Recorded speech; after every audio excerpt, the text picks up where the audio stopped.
Dans cette boutique, l'heure n'est pas encore au solde d'hiver, mais plutôt à l'inventaire. Toutes ces boîtes de chaussures doivent être scannées, comptabilisées. Une masse de travail importante qui s'ajoute à la mise en place des articles à solder. Ce ne sont pas les produits qui ont été mis en rayon au mois de novembre pour les fêtes de décembre qui seront à prix cassé en janvier. Les clientes ne comprendraient pas, puis ce ne serait pas du tout judicieux. L'opération solde a vraiment un but, c'est de pouvoir nettoyer le stock de façon à régénérer de la trésorerie, de façon à pouvoir racheter des marchandises nouvelles. Donc en fait, il y a vraiment le travail de resélectionner la marchandise qui repartira dans le circuit avec des prix cassés. Ça ne se fait pas du jour au lendemain, donc quand il faut cumuler les tâches, c'est pas évident. Oui, ça tombe très tôt. Au niveau de l'organisation, ça tombe un peu tôt. Quelques enseignes affichent déjà les soldes, alors qu'ils débutent officiellement mercredi.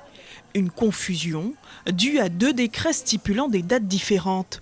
Désormais en Guyane, les périodes de soldes sont alignées à celles de l'Hexagone, une satisfaction pour les commerçants. C'est important pour nous parce que les clients finalement voyagent pour aller faire les soldes en France et donc on a vraiment souhaité maintenir ces 2 périodes de soldes, en tout cas la période de janvier la maintenir et avoir une période de soldes en juin-juillet à venir en même temps que la métropole.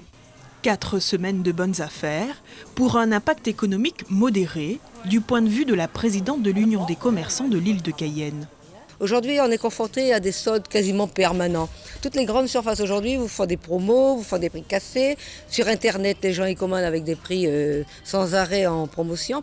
Donc l'impact solde n'est pas la même chose. Et d'ailleurs, on le ressent d'année en année.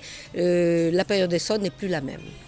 Très réglementées, les soldes sont les seules périodes où la revente à perte est autorisée. Leur date de fin est fixée au 4 février prochain. Suivez l'info sur Guyana Première, télé, radio et Internet.